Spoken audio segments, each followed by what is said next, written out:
नागपुरातल्या जुनी कामठे पोलीस ठाणे हद्दीत छावणी परिसरात बुधवारी रात्री लष्कराच्या QRT वाहनाच्या धडकेत दुचाकी स्वाराचा मृत्यू झाला। दरम्यान गुरुवारी मृताच्या कुटुंबियांनी गरुड चौकात युवकाचा मृतदेह ठेवून ठिय्या आंदोलन केलं।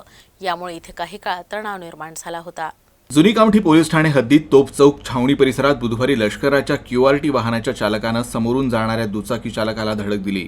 या धडकेत दुचाकीस्वार कुणाल कुलसंगे हा 18 वर्षांचा युवक गंभीर जखमी झाला आणि रुग्णालयात उपचारादरम्यान त्याचा मृत्यू झाला।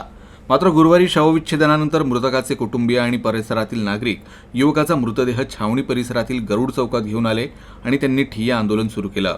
छावणीतील वाहनांमुळे सर्वसामान्यांना होणारा त्रास दूर करावा या मागणीसाठी जवळपास 2 तास ठिय्या आंदोलन करण्यात आलं। कल जो एक्सीडेंट हुआ कैंटोनमेंट एरिया में, उस गरीब परिवार के एक बच्चे की जान गई है। हम जहाँ यहाँ रोज जताने के लिए खड़े हैं, पब्लिक का बोलना यही है कि उस परिवार को न्याय मिलना चाहिए।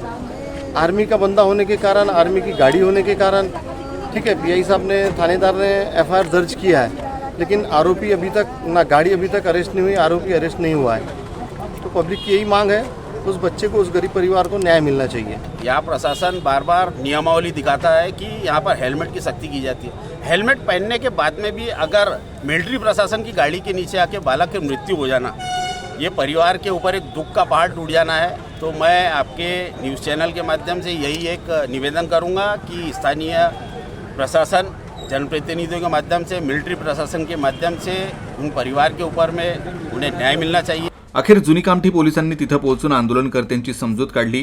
पोलिसांनी आरोपी चालकाविरुद्ध विविध कलमान्वये गुन्हा दाखल केला आहे। पुढील तपास सुरू आहे। आज सकाळी त्यांच्या नातेवाईकांसोबत व्यवस्थित चर्चा करून आणि तेथील लोकांशी व्यवस्थित चर्चा करून त्यांना पोलिसांनी केलेल्या कारवाईबाबत माहिती दिली।